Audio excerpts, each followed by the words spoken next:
ඔබට අද 2020 නොවැම්බර් මාසයේ 10 වෙනිදා අඟහරුවාදා දවස අපට එතරම් සුබදායී ආකාරයෙන් මේ කටයුතු පිළිබඳව ඔබට දැනුවත් කරන්න හැකියාවක් ලැබෙන්නේ නැහැ. මුළු ලෝකයේම COVID-19 වෛරසයත් එක්ක සටන් කරන වෙලාවක කොරෝනා වෛරසය ආසාදනය වීමෙන් කොරෝනා රෝගය උත්සන්න වීමෙන් ඊයේ දවසේදී ලංකාවෙන් 36 වෙනි මරණය වාර්තා වුණා IDH රෝහලෙන්. ඒ පිළිබඳවත් අද පුවත්පත් තොරතුරු වාර්තා කරන ඒ වගේම විවිධ ස්ථානවල විවිධ තැන්වලින් විවිධ ආයතනික මට්ටමින් COVID-19 වෛරසය ශරීරගත වූවන් හමු වෙන කාලයක්. ඒ නිසා අපි ඔබේ නිල්ලීමක් කරන දවසේ පත්තර ආරම්භ කිරීමත් එක්කම ඔබේ ආරක්ෂාව පිළිබඳව ඔබම සැලකිලිමත් විය යුතුයි. ඔබ සැලකිලිමත් වෙලා ඔබ ආරක්ෂා වුණොත් අපිට අපේ මුළු රටම ආරක්ෂා කරගන්න පුළුවන්කම ලැබේවි. දැන් බස්නාහිර පළාතේ යම් යම් ප්‍රදේශවල ඇඳුරු නීති තත්ත්වයන් ඉවත් කරලා රාජකාරී කටයුතු අත්‍යවශ්‍ය සේවකයන් කඳවා ගැනීමෙන් සිදු වෙමින් පවතිනවා. රටේ ආර්ථිකමය ක්‍රියාවලිය ඉදිරියට රැගෙන යන්න අපි අපේ දායකත්වය ලබා දිය යුතුයි.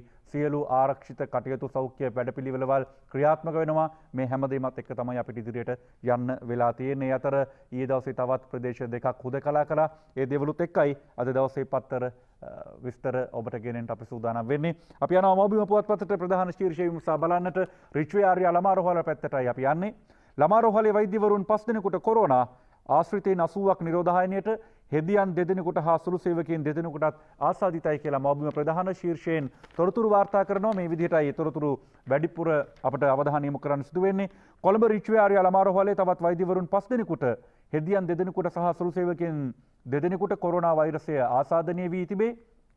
එහි අධ්‍යක්ෂ වෛද්‍ය ජී විජේසූරිය මහතා සඳහන් කළේ ආසාදිතයන් ලෙස හඳුනාගත් වෛද්‍යවරුන් අතර සීමාවාසික වෛද්‍යවරුන් 4 දෙනෙකු සහ ජ්‍යෙෂ්ඨ වෛද්‍යවරයෙකු සිටින බව.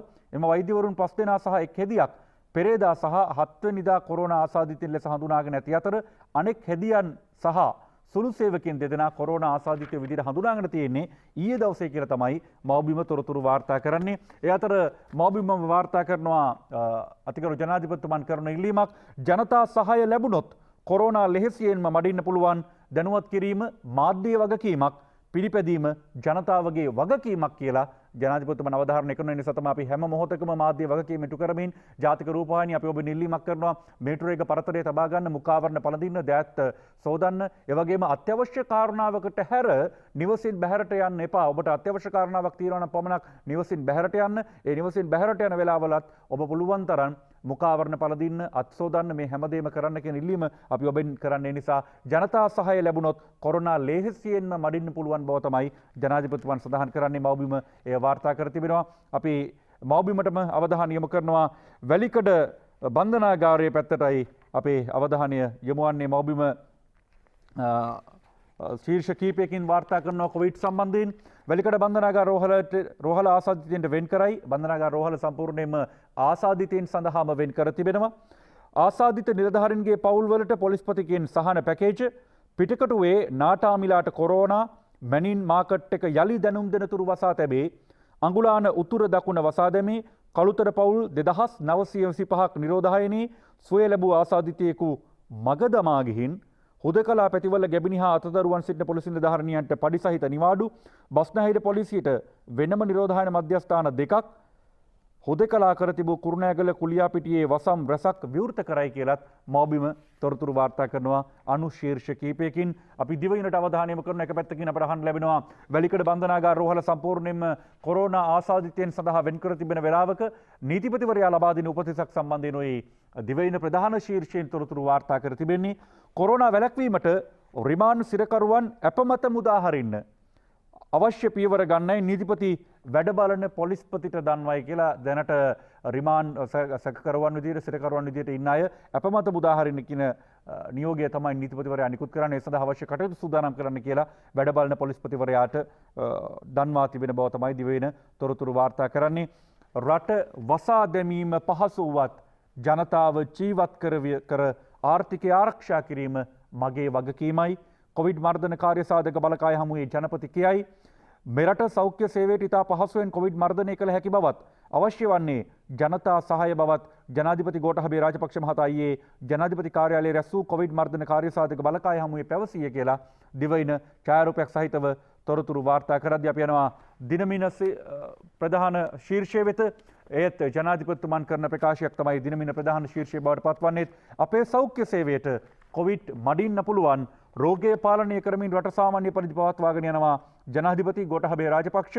මෙරට සෞඛ්‍ය සේවය ඉතා පහසුවෙන් කොවිඩ් මර්ධනය කළ හැකි නමුත් අවශ්‍ය වන්නේ ජනතා සහාය බව ජනාධිපති ගෝඨාභය රාජපක්ෂ මහතා ප්‍රකාශ කරයි කියලා දිනමින ප්‍රධාන ශීර්ෂයෙන් තොරතුරු වාර්තා කරද්දී කොවිඩ් මර්ධනය සම්බන්ධයෙන් ගෙන තිබෙන ක්‍රියාමාර්ග පිළිබඳව එවැගේම ලෝකයේ විවිධ තැන්වලින් කොවිඩ් වාර්තා වන ආකාරය පිළිබඳව දිනපින තොරතුරු වාර්තා කරනවා. තව තවත් කොරෝනා රැලිවලට සූදානම් විය යුතුයි. මල්වතු පාර්ශවයේ අනුනායක පූජ්‍ය දිබුල් කුඹුරේ විමල ධම්ම නාහිමියන් කරන ප්‍රකාශය අද දිනමින පුවත්පත ඔබට දක්වා තිබෙනවා. අපි යනවා COVID-19 වෛරසය සම්බන්ධයෙන් ලෝකයෙන් වාර්තා වන තොරතුරු සහ ලංකාවේ තත්ත්ව පිළිබඳව විමසා බලන්න දිනමින අනුශීර්ෂ කිහිපයකින් මේ සම්බන්ධයෙන් තොරතුරු වාර්තා කරන්නේ. ජෝර්දානයේ කොරෝනා වැළඳී ශ්‍රී ලාංකිකයෙක් මරුට කොරෝනා මරණ 35යි දිනමින වාර්තා කරන ආකාරයෙන්. නමුත් ඊයේ දවසේදී අපට වාර්තා වුණා 36 වන මරණය සම්බන්ධයෙන් උත් IDH රෝහලෙන් COVID-19 මරණ සමාලෝචන කමිටුවක් ස්ථාපිත කළ යුතුයි. රජයේ වෛද්‍ය නිලධාරීන්ගේ සංගමයේ සංස්කාරක වෛද්‍ය හරිත අලුත්ගේ මහතා කරන ප්‍රකාශය ඊයේ 595කට පූර්ණ සුවය ලැබූ බවත් දිනමින පුවත්පත තොරතුරු වාර්තා කරනවා. ලක්ෂ 40කට වැඩි COVID එන්නත දෙන්න ලෝක සෞඛ්‍ය සංවිධානයේ එකඟතාව. ලක්ෂ 40කට කොවිඩ් එන්නත ලබා දීම සඳහා ලෝක සෞඛ්‍ය සංවිධානයේ අවධානය යොමු තිබෙනවා. COVID-19 වෛරසය සඳහා දැන් එන්නතක් නිර්මාණය වී තිබෙනවා, නිපද වී තිබෙනවා. ඒ සඳහා අත්හදා බැලීම් කාල සීමාව අවසන් කරලා දැන් ඒ රෝගය ආසාදනය වීම වළක්වාලීම සඳහා වන එන්නතක් වශයෙන් තමයි මේ එන්නත හඳුන්වා දී තිබෙන්නේ. ඒ අතර වැඩි දෙනෙකුගේ අවධානයකට ලක්වෙච්ච රැපිඩ් ඇන්ටිජන් ටෙස්ට් එක සම්බන්ධයෙන් ඒ වගේම විපක්ෂයේ විවිධ චෝදනා එල්ල කරපු ඒ වගේම සමාජ මාධ්‍ය තුල වැඩිපුර කතාබහට ලක්වෙච්ච මේ කොරෝනා සම්බන්ධයෙන් කරන පරීක්ෂණ වලට එහෙම නැත්නම් PCR පරීක්ෂණ වෙනුවටද මේ රැපිඩ් ඇන්ටිජන් ටෙස්ට් එක කරන්නේ. මේ විවිධ පාර්ශ්ව විවිධාකාරයේ මතවාද පළ කරද්දී රැපිඩ් ඇන්ටිජන් ටෙස්ට් කට්ටල ලක්ෂයක් ඉන්දියාවෙන් පරිත්‍යාගයක් ලෙස ලැබුණා. රාජ්‍ය ඇමති මහාචාර්ය චන්න ජයසුමන මහතා කරන ප්‍රකාශය COVID-19 වෛරසය ඉක්මනින් හඳුනා ගැනීම සඳහා කඩිනම් ප්‍රතිජනක කට්ටල රැපිඩ් ඇන්ටිජන් ටෙස්ට් ලක්ෂයක් ඊයේ මෙරටට ඉන්දිය පරිත්‍යාගයක් ලෙස ලැබුණ බව ඖෂධ නිෂ්පාදන සැපයීම හා නියාමන රාජ්‍ය ඇමති මහාචාර්ය චන්න ජයසුමන මහතා දිනමිනට ඊයේ පැවසිය කියලා දිනමින තොරතුරු වාර්තා කරද්දී අපි යනවා හුදෙකලා ප්‍රදේශවල දැන් සංචරණය කිරීම සම්පූර්ණයෙන්ම තහනම් බව තමයි සෞඛ්‍ය අධ්‍යක්ෂ ජෙනරාල්වරයා ප්‍රකාශ කරන්නේ. සෞඛ්‍ය අධ්‍යක්ෂ ජෙනරාල්වරයාගේ අවසරය නැතුව හුදකලා ප්‍රදේශවල සංචාරණය තහනම්. දිස්ත්‍රික් පළාත් අතර ගමනුත් නවතින ලකුණු කියලා අරුණ පුවත්පත තොරතුරු වාර්තා කරනවා. ඒ අතරම අරුණ වාර්තා කරන තවත් තොරතුරක් කොවිඩ් නොතකා විපක්ෂය අයවැය විවාදයට දින 26ක් ඉල්ලයි කියලා අරුණ තොරතුරු වාර්තා කරන. උදේ ජීවේක නායක සහ අජිත් අලහකෝනුයි උදේට අරුණ පුවත්පතට මේ සම්බන්ධයෙන් තොරතුරු වාර්තා කරන්නේ. කොවිඩ් නොතකා විපක්ෂය අයවැය විවාදයට දින 26ක් ඉල්ලයි කියලා පුවත පළවෙනිදී අපි යනවා කොවිඩ් සම්බන්ධයෙන් අරුණ පුවත්පත වාර්තා කරන තොරතුරු විමසා බලන්න. අඟුරාන උතුර දකුණ කඳාන මහභාගයේ හුදකලාවෙයි කුරුණෑගල කුලියාපිටිය හුදකලාව ලිහිල් වෙයි.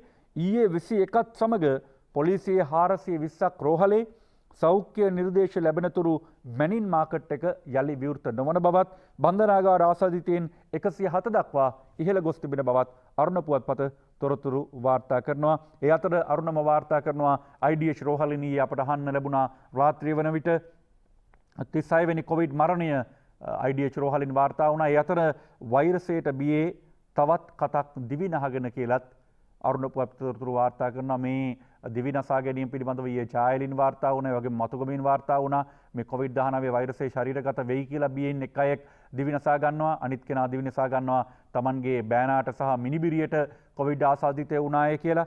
මේ මානසික මට්ටම් පිළිබඳවත් දැඩිව අවධානය යොමු කළ යුතුයි. අපි ඔබ නිල්ලීමක් කරනවා මේ COVID-19 වෛරසයේ ව්‍යාප්තිය වළක්වා ගැනීමට කටයුතු කරන අතර වාරයේදීම ඒ සම්බන්ධයෙන් බිය වෙලා ඉන්න උදවිය ඉන්නවා නම් ඒ පිළිබඳවත් අවධානය යොමු කරන්න අවශ්‍යයි. ඒ වගේම යම් නිවසකින් COVID-19 වෛරසයේ ශරීරගත වූෙක් හමු වුවොතින් යම් ප්‍රදේශයකින් හමු වුණොතින් ඔවුන්ව කොන් කරන්න එපා. මේක සමාජ රෝගයක් නෙවෙයි. මේක අපි කාටත් වැළඳෙන්න පුළුවන් රෝගයක්. මේක වළක්වා ගැනීමයි අප වඩාත් වැදගත් විය යුත්තේ කළ යුතු වන්නේ. ඒ නිසා COVID-19 වෛරසයේ ශරීරගත වූෙක් වූ පමණින්ම ඔහුව සමාජයෙන් කොන් කිරීම හෝ ඔහුගේ පවුලේ උදවිය සමාජයෙන් වෙන් කර තැබීම කොන් කිරීම නොකළ යුතුයි. නිරෝධායනය කියන්නේ ඒ අයගෙන් තවත් කෙනෙකුට බෝවීම වළක්වාලීමට කරන ක්‍රියාමාර්ගයක් මිසක්කා ඔවුන්ව වෙන් කර තබා ගැනීම ඒ සඳහා කරනවා මිසක්කා ඔවුන්ව සමාජයෙන් කොන් කිරීමක් නොවේ කියන එකත් අපි අවබෝධ කරගත යුතුයි. ඒ සම්බන්ධයෙන් ඉල්ලීම අපි ඔබෙනුත් කරනවා. ඒ වගේම හුදකලා කළ මහල් නිවාසවල ඒ බලාගන්න ගිය උදවිය මේ කාරණේ හරියට වෙනවද නැද්ද කියලා බලාගන්න ගිය උදවිය අතර 47කටත් කොවිඩ් කියලා අරුණ වාර්තා කරනවා. කොළඹ හුදකලා කළ මහල් නිවාසවල පදිංචිකරුවන් හා පොලිසිය අතර සම්බන්ධීකරණ කටයුතු සඳහා දෛනික වැටුපට බදවාගත් කම්කරුවන් 47 දෙනෙක් කොවිඩ් වැළඳී ඇතැයි අනාවරණය වී තිබෙනවායි කියලා අරුණ පුවත්පත තොරතුරු වාර්තා කරන්නේ. ඒ අතර නිරෝධායනය වන අය සිටින කටුනායක තරු හෝටල්වල හොරසාද දැන් මේ නිරෝධායනය වෙන්න යන්න තියෙනවා නම් අනේ හොඳයි කියලා හිතන තත්වයකට පත් වෙයිද දන්නේ මේ විදිහට තරුසාද ගැන අහද්දී යුක්‍රේන සහ ශ්‍රී ලංකන් ගුවන් සේවා කාර්ය මණ්ඩල නිරෝධායන ලක් කරන කටුනායක ගුවන්තොටුපළ ආශ්‍රිත තරුපන්ති හෝටල්වල නීති විරෝධී ආකාරයේ සාධපවත්වා ඇති බව මහජන සෞඛ්‍ය පරීක්ෂකවරුන්ගේ සංගමයේ සභාපති උපුල් රෝහණ අරුණට පැවසී කියලා අරුණ පුවත්පත අද තොරතුරු වාර්තා කරනවා. ඒ අතර මව්බිම පුවත්පත වාර්තා කරන තොරතුරකට අපි අවධානය යොමු කරනවා. කොරෝනාවෙන් පීඩිත අයට සහන දෙන්න මේ ටිල්වින් සිල්වා මහත්මයා කරන ඉල්ලීම කොරෝනාවෙන් පීඩාවට පත් වෙලා ඉන්න අයට සහන දෙන්න වැඩපිළිවෙලක් අවශ්‍යයි කියලා. ඒ අතර කොරෝනා මෙරටින් තුරන් කිරීම සෑම පුරවැසියෙකුගේම තනි වගකීමක් රජරට විශ්වවිද්‍යාලයේ ව්‍යවහාරික පීඨ සෞඛ්‍ය ප්‍රවර්ධන අධ්‍යයන අංශාධිපති ආචාර්ය දුමින්ද ගුරුගේ මහතා කරන ප්‍රකාශය මේ කොරෝනා වෛරසය තුරන් කිරීම සෑම පුරවැසියෙකුගේම යුතුයකමක් සහ වගකීමක් වෙනවායි කියලා ඒ පිළිබඳවත් අද මව්බිම පුවත්පත් තොරතුරු වාර්තා කරද්දී දැන් එක පැත්තකින් ජනතා විමුක්ති පෙරමුණ පැත්තෙන් ඇහෙනවා කොවිඩ් සහන ලබා දෙන්න යම්කිසි වැඩපිළිවෙලක් අවශ්‍යයි කියලා. ඒ අතර මව්බිම වාර්තා කරනවා මේ කොවිඩ් ණය සහන සම්බන්ධයෙන් මව්බිම කරන වාර්තාව මේ පීඩිත අයට සහනය ලබා දෙන්න කියලා ඉල්ලීමත් එක්ක කොවිඩ් ණය සහන ලබා දෙන්න අවශ්‍ය කටයුතු සූදානම් කරන බව තමයි මව්බිම තොරතුරු වාර්තා කරන්නේ. ණය සහන ඉල්ලීම් කරන්න පුළුවන්කම තියෙනවා. එළඹෙන නොවැම්බර් 30 වෙනිදා දක්වා කාලවකවානුවේ ඒ කොවිඩ් ණය සහනය ලබා ගන්න පුළුවන්කම තියෙනවා. දිනමින පුවත්පතට අපි අවධානය යොමු කරන්නේ සජිත් ප්‍රේමදාස විපක්ෂ නායකතුමන් කරන ප්‍රකාශය කොරෝනා තෙවැනි රැල්ලක අවධානම මතුවලා සජිත් ප්‍රේමදාස මහතා කරන ප්‍රකාශය කොවිඩ්-19 තෙවැනි රැල්ලක අවධානමක්ද රට තුළ මතුව ඇති බවත් එසේ තිබීදී ආණ්ඩුව ඒ පිළිබඳව නොසලකා හරිමින් කටයුතු කරන බව තමයි විපක්ෂ නායක සජිත් ප්‍රේමදාස මහතා චෝදනා කරන්නේ. ඒ අතර දිවයින පුවත්පතට අපේ අවධානය යොමු කරනවා සෑම කොරෝනා මරණයකටම හේතුව සොයාගත යුතුයි. එහෙම නැතුනොත් එහෙම මරණ වැඩි වෙයි කියලා ප්‍රජා වෛද්‍ය විශේෂඥ සංගමේ සභාපතිවරයා කරන ප්‍රකාශය. මෙරටේ පසුගිය දිනවල වාර්තා වූ සෑම කොරෝනා ආසාදිත මරණයකටම මුල් වූ හේතුව කඩිනමින් හඳුනා නොගතහොත් වාර්තා වන මරණ සංඛ්‍යාව ඉදිරියේදී පාලනය කිරීම අසීරු වනු ඇතැයි වසංගත රෝග විද්‍යා අංශයේ හිටපු අධ්‍යක්ෂ හා ප්‍රජා වෛද්‍ය විශේෂඥවරුන්ගේ සංගමේ වත්මන් සභාපති විශේෂඥ වෛද්‍ය නිහාල් අබේසිංහ මහතා පැවසී කියලා දිවයින වාර්තා කරද්දී PCR පරීක්ෂණ කරන්න පෙරදිනිය සූදානම් කියලත් උපකුලපතිවරයා කියනවා. කොවිඩ්-19 වෛරසය රටේ පැතිර යන ස්වභාවය අනුව ඊට අදාළ PCR පරීක්ෂණ සිදු කිරීමේ අවශ්‍යතාවයක් ඉදිරියේදී ඇති වුවොත් එම පරීක්ෂණ සිදු කිරීමට පෙරදින විශ්වවිද්‍යාලය සූදානම් සිටින බව තමයි උපකුලපතිවරයා සඳහන් කරන්නේ. අපි යනවා ලංකාදීපයේ ප්‍රධාන ශීර්ෂයෙන් තොරතුරු වාර්තා කරනවා. වකුගඩු රෝගී කතකට කොරෝනා කරාපිටිය මනෝවෛද්‍ය ඒකකයේ වසයි කියලා ලංකාදීපයේ තොරතුරු වාර්තා කරනවා. ගාල්ල කරාපිටිය රෝහලේ නේවාසික ප්‍රතිකාර ලබන සිටි කාන්තාවක් කොරෝනා ආසාදනයේ වී ඇති බව තහවුරු වීම හේතුවෙන් රෝහලෙන් මනෝවෛද්‍ය ප්‍රතිකාර ඒකකයේ වාට්ටුව ඊයේ తాවකාලිකව වසා දැමූ බව තමයි ලංකාදීපයේ තොරතුරු වාර්තා කරන්නේ. ඒ අතර ලංකාදීපයෙන් වාර්තා කරන තවත් තොරතුරු කිහිපයක් හොරණ බොඩි ලයින් තව 38කට කොරෝනා ඔක්කොම 204ක් හොරණ බොඩි ලයින් ඇඟලුම් ආයතනයේ තමයි මේ තොරතුරු වාර්තා වෙන්නේ. ආසාදිත නිරෝධායන පොලිස් නිලධාරීන්ගෙන් යැපෙන්නට රුපියල් 5000ක සහන මල්ලක් මිනුවන්ගොඩ පෑලියගොඩ පොකුර 10803ට නගී කඳාන මහභාගයේ සහ අඟුලානේ ගම් දෙකක් හුදකලා කරයි මැනින් වෙළඳපොළ අරින්න බැරි වී ගොවීන් ව්‍යාපාරිකයින් ඇතුළු මහ පිරිසක් අමාරු වේ කියලත් ලංකාදීපයේ තොරතුරු වාර්තා කරද්දී කොරෝනා මාරයා සංචාරක ආදායම 63.1කින් බස්සයි කියලත් ලංකාදීපයේ තොරතුරු වාර්තා කර තිබෙනවා. ඒ අතර කොරෝනා සම්බන්ධයෙන් වන තවත් තොරතුරු තිබෙනවා. අපි වෙලාව බලලා විරාමයකට ගිහිල්ලා තවත් තොරතුරු විමසා බලමු.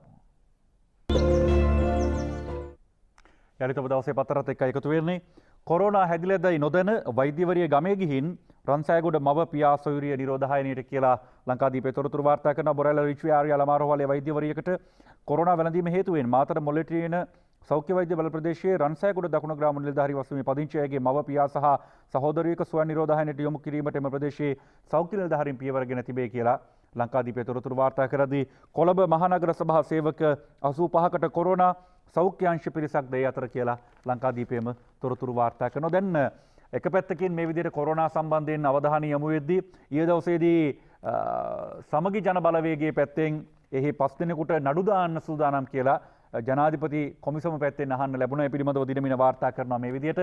හරින් මයන්ත නලින් අලවතුවල ඇතුළු සජබ මන්ත්‍රීන් 5කට ජනපති කොමිසමෙන් නඩු දමයි. දේශපාලන පරිගැනීම් විමර්ශනය කිරීමේ ජනාධිපති කොමිසමට අපහාස කළේ යයි සමගි ජන බලවේගයේ පක්ෂයේ මන්ත්‍රීවරුන් 5 දෙනාට එරෙහිව කොමිසමට අපහාස කිරීම හා බලපෑම් කිරීමේ චෝදනාව යටතේ අභියාචන අධිකරණයේ නඩු පවරන බව කොමිසමේ සභාපති උපාලි අබේරත්න මහතා ඊයේ දන්වා සිටියේ කියලා දිනමින ප්‍රධාන ශීර්ෂයකින් තොරතුරු වාර්තා කරනවා. ඒ සම්බන්ධයෙන් ලංකාදීපයේ වාර්තා කරනවා සමගි ජන බලවේගයේ මේ 5 දෙනා ඉන්න ඡායාරූපයකුත් එක්ක ඒ අය මුඛාවරණ පැළඳගෙන ගිහිල්ලා ඒ මුඛාවරණේ කළු පාට කතිරයක් ගහගෙන යනවා. මේ භාෂණීය නිදහස අදහස් ප්‍රකාශ කිරීමේ නිදහස අහිමි වී තිබෙන බව අඟවන්න තමයි මේ අය මේ විදිහට කතිරයක් ගහගෙන යන්නේ. මේ മന്ത്രിවරුන් පිරිස දේශපාලන පරිගැනීම් පිළිබඳ විමර්ශනය කරන ජනාධිපති කොමිසමට අපහාස වන අයුරින් ප්‍රකාශ කළේයයි කියන සිද්ධියට අදාළව සමගි ජන බලවේගයේ മന്ത്രിවරු 5 දෙනෙක් ජනාධිපති කොමිසම හමුවේ ඊයේ පෙනී සිටියහ. සමගි ජන බලවේගයේ පාර්ලිමේන්තු මන්ත්‍රීවරුන් වන හරින් ප්‍රනාන්දු, නලින් බණ්ඩාර, ජේ.සී. අලවතුවල, මයන්ත දිසානායක සහ සුජිත් සංචය යන මහත්වරුන් කොමිසම හමුවේ පෙනී සිටිමින් අනතුරුව පිටතට පැමිණි අයුරු තමයි ඡායාරූපයෙන් දක්වා තිබෙන්නේ. සමගි ජන බලවේගයේ මන්ත්‍රීන් 5 දෙනාට එරෙහිව අභියාචන අධිකරණයට කරුණු කීමට ජනපති කොමිසම තීරණය කරයි. පිරිසාවේ කළු කතරයක් සහිත මුව වැස්මකින් සරසී කියලත් ලංකාදීපය තොරතුරු වාර්තා කරනවා. අපි යනවා අරුණ පුවත්පතට. දැන් එක පැත්තකින් කොවිඩ් වෛරසය පිළිබඳව ලෝකයේ අවධානයක් යොමු වෙනවා. ලංකාවේ වැඩි අවධානයක් යොමු වෙද්දී අයවැය පිළිබඳවත් අවධානයක් යොමු වෙනවා. අයවැයට ඡන්දය විමසනවා නම් චොකා රිෂාඩ් මැතිසබේ කියලා තමයි අරුණ පුවත්පත වාර්තා කරන්නේ. රිෂාඩ් බදූදීන් මන්ත්‍රීවරයා මේ වන විට ඉන්නේ අත්අඩංගුවේ. ඒ වගේම ප්‍රේමලාල් ජයසේකර එහෙම නැත්නම් චොකා මල්ලි කියලා හඳුන්වන පාර්ලිමේන්තු මන්ත්‍රීවරයා රත්නපුර දිස්ත්‍රික්කයේ නියෝජනය කරන ඔහු ඉන්නෙත් මේ වෙද්දී බන්ධනාගාරගත වෙලා මේ අය අයවැයට ඡන්ද විමසීම සඳහා පාර්ලිමේන්තුවට කැඳවන බව තමයි අරුණ තොරතුරු වාර්තා කරන්නේ. ඒ අතර අරුණ වාර්තා කරනවා ප්ලාස්ටික් අපනයනය 483කින් ඉහළ නගී රෙදි පල්ලම් බහී කියලා. අපි ඇඟලුම් අපනයනයෙන් විශාල ආදායමක් උපයපු රටක්. නමුත් පහුගිය කාලවකවානුව තුළ ප්ලාස්ටික් අපනයනය 483කින් ඉහළ ගිය බව තමයි අරුණ පුවත්පත තොරතුරු වාර්තා කරන්නේ. අපි යනවා මව්බිම පුවත්පතට. 2021 අයවැය විවාදය සම්බන්ධයෙන් ඇතිවිච්ච කතාබහේදී පක්ෂ නායක රැස්වීම උණුසුම් වී තිබෙන බව තමයි මව්බිම තොරතුරු වාර්තා කරන්නේ. 2021 අයවැය විවාදය ගැන කතාවෙන් පක්ෂ නායක රැස්වීම රත් වෙයි. කොරෝනා වෛරස් තත්ත්වයේ හමුවේ 2021 වසරේ අයවැය විවාදය සඳහා පාර්ලිමේන්තුවේ දිනවෙන් කිරීම ප්‍රබල ගැටලුවක් වී ඇති අතර ඒ සම්බන්ධයෙන් සාකච්ඡා කිරීමට ඊයේ පැවති පක්ෂ නායක රැස්වීම දැඩි උණුසුම් මුහුණුවරක් ගත් බව තමයි මව්බිම තොරතුරු වාර්තා කර තිබෙන්නේ. අපි යනවා දිවයින පුවත්පතට. දැන් පාසල් ආරම්භ වීම දිනෙන් දින කල් යද්දී දරුවන්ගේ අධ්‍යාපන කටයුතු වලට මොකද වෙන්නේ කියලා දෙමාපියෝ කනස්සල්ලින් ඉන්නේ. මේ විෂය නිර්දේශ ආවරණය කරගන්න නැති වුණොත් එහෙම ලබන 2021 වසරට අලුත් පන්තියකට යන්න වෙනවා. හැබැයි මේ පන්ති ඉගෙන ගත්ත දේවල් නැතුව ඊළඟ පන්තියට ගිහලා වැඩ කරන්න පුළුවන් වෙයිද? මේ හැම එකමත් එක්ක තුන්වෙනි පාසල් වාරයට අදාළ විෂය නිර්දේශ ආවරණය වන සොයන් ඉගෙනුම් කට්ටල සිසුන්ට ලබා දෙනවා ඇමති ජී.එල් කියයි. ජී.එල් පීරිස් අමාත්‍යවරයා අධ්‍යාපන අමාත්‍යවරයා කරන ප්‍රකාශය COVID-19 වසංගතය හේතුවෙන් පාසල් ආරම්භ වීම කල් දැමීම නිසා මේ වසරේ තුන්වෙනි පාසල් වාරයට අදාළ විෂය නිර්දේශ ආවරණය වන පරිදි සිසුන් සඳහා සොයන් ඉගෙනුම් කට්ටල සකස් කර විදුහල්පතිවරුන් මගින් ඒවා ලබා දීමට රජය පියවරගෙන ඇතැයි අධ්‍යාපන ඇමති මහාචාර්ය ජී.එල් පීරිස් මහතා පැවසීය කියලා දිවයින තොරතුරු වාර්තා කරනවා. අපි යනවා දිනමින පුවත්පතට. දිනමින පුවත්පතේ තොරතුරු මසා බලන්න.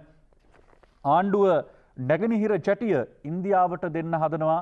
මේ ටිල්වින් සිල්වා මහත්මයා කරන ප්‍රකාශය ජනතා විමුක්ති පෙරමුණේ කොරෝනා තත්ත්වයේ හේතුවෙන් සේවක අවධානය බිඳවැටීම භාවිත කර නැගෙනහිර ජැටිය ඉන්දියාවට ලබා දීමට ආණ්ඩුව උත්සාහ කරමින් සිටින බව ජනතා විමුක්ති පෙරමුණේ ප්‍රධාන ලේකම් ටිල්වින් සිල්වා මහතා පැලවත්ත පක්ෂ මූලස්ථානයේදී පෙරේදා පැවති මාධ්‍ය හමුවකදී සඳහන් කළාය කියලා දිනමින පුවත්පත තොරතුරු වාර්තා කරනවා. ඒ අතර බැසිල් රාජපක්ෂ මහතා කරන ප්‍රකාශය මහකන්නේට පොහොර නිසි කාලට ලබා දෙනවා.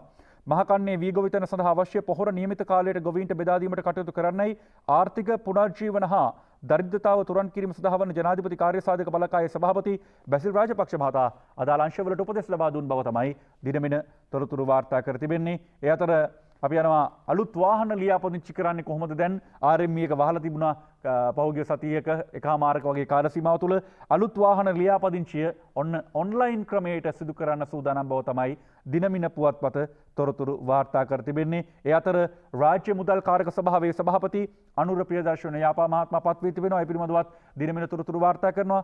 රාජ්‍ය මුදල් කාරක සභාවේ සභාපතිවරයා ලෙස ආණ්ඩු පක්ෂයේ පාර්ලිමේන්තු මන්ත්‍රී අනුර ප්‍රියදර්ශන යාපා මහතා තේරී පත් වී ඇති බව තමයි දිනමින තොරතුරු වාර්තා කරන්නේ. අතර ඊයේ දවසේදී අපිට අපේ රටේ ප්‍රවීණ දක්ෂ සහ අතිශය ජනාදරයට පාත්‍ර වෙච්ච ගායන ශිල්පියෙක්ගේ අභාවය පිළිබඳවත් වාර්තා වුණා.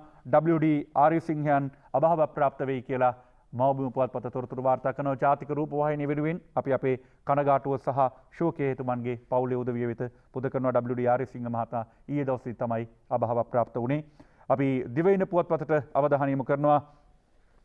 දිවයින පුවත්පත දැන් මෙරට කාටද දෙන්නේ මේ රටේ කාටද දෙන්නේ මේ අලුතෙන් හොයාගෙන තියෙන WHO එකේ අනුමැතිය ලැබිලා තියෙන එන්නත කාටද දෙන්නේ? ඒ වගේම මේ එන්නත සාර්ථක වෙයිද නැද්ද කියලා ලංකාවට හරියයිද නැද්ද කියලා බලා ගන්න අවශ්‍යයි. මෙරට ජනගහනයෙන් 20%කට කොරෝනා එන්නත දීමට WHO එකඟ වෙයි කියලා තමයි දිවයින තොරතුරු වාර්තා කරන්නේ. COVID-19 වෛරස් රෝගී ආසාදනය වීම වළක්වා ගැනීම සඳහා භාවිත කරන එන්නත මෙරට ජනගහනයෙන් 20%ක් සඳහා ලබා දීමට ලෝක සෞඛ්‍ය සංවිධානය එකඟතාව පළ කර තිබෙන බව තමයි දිවයින පුවත්පත තොරතුරු වාර්තා කර තිබෙන්නේ. අපි යනවා අද දවසේ පත්තර නිමා කරන්න කලින් කාටුන් තොරතුරු විමසා බලන්න. අපි යන්නේ මව්බිම කාටුනියට. අත්‍යවශ්‍යම සේවකයන් විතරක් ගෙන්වන්නලු මරසුපාල කාටුනේ මව්බිම පුවත්පතේ. හරි ඒ කියන්නේ වැඩ කරන අයනේ කියලා. ඒ කියන්නේ අත්‍යවශ්‍ය සේවකයෝ කියන්නේ වැඩ කරන අය විතරක් ගෙන්නන්න කියන එක තමයි කියන්නේ කියලා තමයි MD වීරරත්න අද මාර්සිපාල කාටුනෙන් කියන්නේ. අපි ලංකාදීපේ පංකජ රුවින්දගේ සරදම් කාටුනේට යන්නේ. ලබන මාර්තු වෙනකන් කන්න හාල් තියනවා කියලා පංකජ රුවින්දගේ සරදමේ ජනතාවට ඇවිල්ලා කියනවා මහජන නියෝජිතයා. අනේ සෑර් අපිට නම් රෑට කන්නත් හාල් නෑ කියලා තමයි කියන්නේ. ජනතා නියෝජිතය එක පැත්තකින් කියද්දි ලබන මාර්තු වෙනකම් බය වෙන්න එපා කන්න තියෙනවා හාල් කියද්දි අපිට නම් සෑර් රෑට කන්නත් හාල් නෑ කියලා තමයි ජනතාවගේ පැත්තෙන් ජනතාව කියන්නේ. අපි යනවා දිවයින ෆේස්බුක් කාටුනේට. බඩු මිල අඩු කිරීමේ බදු වාසිය ගන්නේ කළු කඩ මුදලාලිලා කියලා ඇමති වාසු කියන්නේ. අලුත් දෙයක් හොයාගත්තා කියලා අරයා වගේ යුරේකා කියා දිව්වද දන්නේ නැහැ කියලා තමයි අද ෆේස්බුක් කාටුන එක තියෙන. මේක අලුත් දෙයක් නෙවෙයි. කළු කඩ මුදලාලිලා තමයි වැඩි වාසි ගන්න කියන කවුරුත් දන්නවා. අර අලුත් දෙයක් හොයාගත්තට පස්සේ යුරේකා කියලා දිව්වා වගේ මේක කිව්වට පස්සේ වාසු ඇමතිතුමා යුරේකා කියලා දිව්වද දන්නේ නැහැ කියලා තමයි අද ෆේස්බුක් කාටුනේ නිර්මාණය වෙන්නේ දිවයින පුවත්පතේ. අපි යනවා හුරේරා කාටුනේට. හසන්ත විජේනායකගේ අරුණ පුවත්පතට නිර්මාණය කරන බන්ධනාගාරවලටත් කොරෝනා ගිහිල්ලාලු බං. ඒ කියන්නේ පාර්ලිමේන්තුවේ දොර ළඟටම කොරෝනා ඇවිල්ලානේ සර්. බන්ධනාගාරයෙන් කිලිප දෙනෙම පාර්ලිමේන්තුව නියෝජනය කරනවා. ඒ නිසා බන්ධනාගාරයේ දොර ගාවටම ඔන්න කොරෝනා ඇවිල්ලා කියලා තමයි අද හුරේරා කාටුනේ නිර්මාණය වෙලා තියෙන්නේ. වෙලිකඩ බන්ධනාගාරයේ කොරෝනා තියෙනවායි කියන්නේ පාර්ලිමේන්තුවේ දොර ගාවටම කොරෝනා ගිහිලා තියෙනවායි කියන එක. ඒ අතර ගිලෙන්න යන මිනිහෙක්ට මුට්ටියක් හම්බ වෙලා තියෙනවා. මේ විපක්ෂ නායකතුමා පවිත්‍රා වන්නිආරච්චි ඇමතිතුමිය ඇතුළු පිරිස මුට්ටි දැම්මා ගංගාවලට. දැන් මේ මුට්ටියේ එල්ලිලා කොහොම හරි ගිලෙන්නේ නැතුව මුට්ටිය අල්ලන් ඉන්නවා කියලා තමයි දාසගේ කාටුනේ අද නිර්මාණය වෙන්නේ ලංකාදීප පුවත්පතේ. මොකක් හරි දෙයක් අර ගහගෙන යන මිනිහට තුත්තිරි ගහත් වගේ ගිලෙන්න යන කෙනාට මුට්ටියක් දැන් පිහිට වෙලා තියෙනවා කියලා තමයි දාසගේ කාටුනේ නිර්මාණය වෙන්නේ. ඒ අතර බන්දුලු ගුණවර්ධන ඇමතිතුමාට හම්බ වෙනවා සුවාරිස්. බන්දුලු ඇමතිතුමා සුවාරිස්ට කියනවා හාල් මාෆියාවක් තියනවලු බං. 3න් 2ත් හරි 20ත් හරි. තව මොනවද සෑර්ලට අඩු? මේ වගේ මාෆියා තියනවා කිය යන්න කියලා තමයි අද දාසගේ කාටුනේ සුවාරිස් බන්දුලු ඇමතිතුමාගෙන් අහන්නේ. ඒ දවසේ පත්තරත් එක්ක කාටුන් එක්ක අපි දවසේ පත්තර නිමා කරන්න සූදානම් වෙන්නේ. අපි ඔබට ආරාධනා කරනවා ඊළඟ සාකච්ඡාව සමගින් එක්වන්න. ශ්‍රී ලංකා ගුවන් හමුදාවේ නව ගුවන් හමුදාපතිවරයා සුදර්ශන පතිරණ මහත්මයා තමයි ඒ සාකච්ඡාව සඳහා එක්වන්නේ. අපි ඔබට ආරාධනා කරනවා ඒ සාකච්ඡාව සමගින් එක්වන්න. අපි හමු වෙමු හෙටත් උදෑසන දවසේ පත්තරත් එක්ක. ඔබට ජයග්‍රහයි සුබ දිනයක් වේවා.